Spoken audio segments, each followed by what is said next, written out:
Bu bölgede Türkler yaşıyordu, Azerbaycanlı Türkler, ama Rusya daha sonra aşama aşama buradaki nüfus yapısını değiştirerek özellikle 93'ten sonra Ermenileri belli bölgelerde çoğunlaştırdılar ve Rusya'nın da yardımıyla bu bölgede Ermenistan, Azerbaycan'a ait olan Dağlık Karabağ bölgesini ele geçirdi ve bu ele geçirme sırasında tabii kendisinin travmalarından kaynaklanan bir nedene de buradaki insanlara büyük zulümler yaptı, işkenceler yapıldı, çocuklar ve kadınlar, siviller öldürüldü ve 1 milyona aşkın insan bu bölgeden göç etmek zorunda kaldı.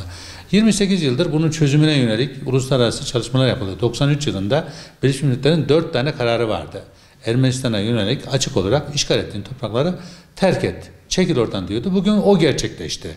28 yıldır ne oldu? İşte Agit Minsk grubu kuruldu ama bunun eş başkanları olan Rusya, Fransa, ABD zaten soruna yol açan ülkeler olduğu için çözüme istemediler bu bölgede. İsteselerdi çözebilirlerdi. İstemediler. Sonunda Azerbaycan Türkiye ile işbirliğiyle, özellikle Türkiye'nin teknik, askeri malzeme işbirliğiyle bu bölgede bir harekata girişti.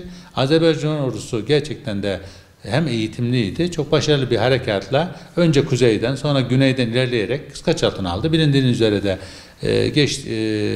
Şuşa'nın bu hafta ele geçirilmesiyle Ermenistan'dan gelen, Laçin koridorundan gelen, yani başkentine, Han kenti, sözde başkentleri Han kentine gelen alanlar kontrol edildi. Yani ikmal hatları kesildi. Bu durumda zaten çok büyük zayiat vermişti. Yani bugün 12 bine yakın Ermeni askeri hayatını kaybetti. Bu bir o kadar, hatta ondan daha fazlası da yaralandı. Yani bu Ermenistan için, Ermenistan gibi küçük bir devlet için çok büyük bir kayıptır. Ve bunun dışında da 3 milyara yakın malzemesini kaybetti. Yani bakacak olursak uçakları düşürüldü, hava savunma sistemlerini tamamen yok edildi ve S-400, 6 tane S-400, yani belki de bu açıdan bakıldığı vakit Ermenistan dünya tarihinde en fazla S-400 bataryasını kaybetti. Yani çok net, sivillere zarar vermeden Azerbaycan ordusu başarılı bir harekat gerçekleştirdi. Yani İlhan Aliyev'in de o belirttiği gibi bu aslında karşı tarafı, Ermenileri barışa zorladı. Barış yapmak zorunda kaldılar çünkü tamamen yok olacaklardı. Şu anda Ermenistan'da bazı karışıklıklar var tabii. Yani bu anlaşmayla ilgili kabul etmeleri zor ama Azerbaycan'a ait bir topraktı. Yani bunların dış güçlerin etkisiyle hiç ele geçiremeyecekleri, gücünün çok ötesinde harekata girişmeleri yanlıştı. Yani bu açıdan Ermenilerin de bu olaydan ders alıp, Paşinyan diyor ki tarihimizden ders alacağız. Alacaksa eğer Ermenistan, gerçekten de belki de bu kayıp onlar için ileride bir kazanca dönüşebilir.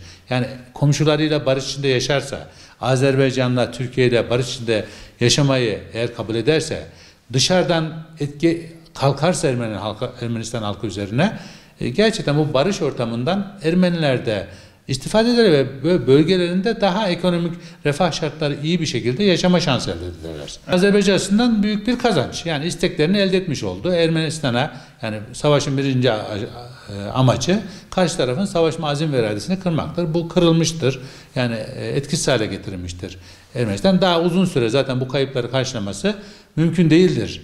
Ermenistan'ın Azerbaycan açısından gerçekten büyük bir kayıptır. Azerbaycan bu savaş esnasında milli birliğini sağlamıştır. Dayanışmasını sağlamıştır. Gerçekten gerçek bir millet olmuştur şu anda. Çünkü Nahçıvan'dan da, diğer bölgelerden de, hatta komşu ülkelerdeki Azerbaycanlar da bir araya geldi. Bütün dünyadaki Azerbaycanlar bir araya gelmiştir. Tek bir vücut olmuştur. Bu önemli bir gelişmedir Azerbaycan açısından. İkincisi de Türkiye-Azerbaycan ilişkileri zaten iyiydi. Bu olay, bu harekat sırasında bunun çok daha mükemmel bir hale geldiğini görüyoruz. Bu bağ güçlü bir bağ ve Azerbaycan Devlet Başkanı dün ifade ettiği gibi aslında buradaki çalışmalar bölgedeki bir yapılanma için, yani barış ve güvenlik yapılanması için de bir başlangıç. Çünkü bu bölgeye uzun yıllar hep dışarıdan etki oldu. Buradaki insanlar birbirine düşürüldü ve bundan istifadeyle bu bölgeye etki edildi. Ama artık biz şunun işaretlerini görüyoruz. Bu anlaşmayla biraz önce bahsettiğim şekilde Türkiye, Rusya, Azerbaycan olacak şekilde buna çevredeki diğer ülkeler de katılabilir. Yani Pakistan'ı dahil edebiliriz. Afganistan olabilir. İran ve Ermenistan da olabilir. Bunlar bir araya gelip artık bu bölgedeki Kafkaslar bölgesindeki ve Asya'nın geri kalan bölgesine yönelik bir model geliştirebilirler. Yani uluslararası sistem bu bölgedeki yıllardır uyguladığı birbirine düşürme politikasını bu bölgedeki halklar bir araya gelerek, ülkeler bir araya gelerek bu bölgenin kalkınmasını harcayabilirler. Böyle bir oluşumunda ben bu harekattan sonra gerçekleşebileceğini düşünüyorum. Uygundur yani anlaşmanın maddeleri. Bir tek husus var. Yani Azerbaycan açısından tam bir kazançtır. Yani Azerbaycan toprakları terk edilecek Ermeniler tarafından. O bazı bölgelerde Ermeniler var. Oraya yönelik bir Rusya'nın bulunduğu bölgelerden bir koridor açılması olarak algıladım ben maddenin birisini. Tabii bu bölgede 5 yıl süreyle kalacak. Yani Rusya'nın sürekli değil de 5 yıl kalması uygundur o da. Güneydeki bir koridorun açılması, yani Türkiye'den Azerbaycan'a giden bir koridorun açılması. Tabii bunun Rusya'nın kontrolünde olacağı belirtiliyor. Umarım Rusya bunu bir egemenlik bölgesi gibi algılamaz.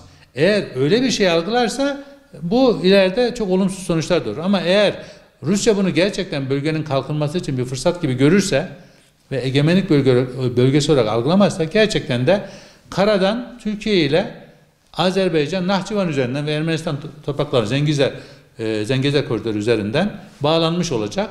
Bu bağlantı gerçekten çok anlamlıdır. Yani siz mal ve hizmetleri bu bölgeye çok rahatlıkla götürebileceksiniz.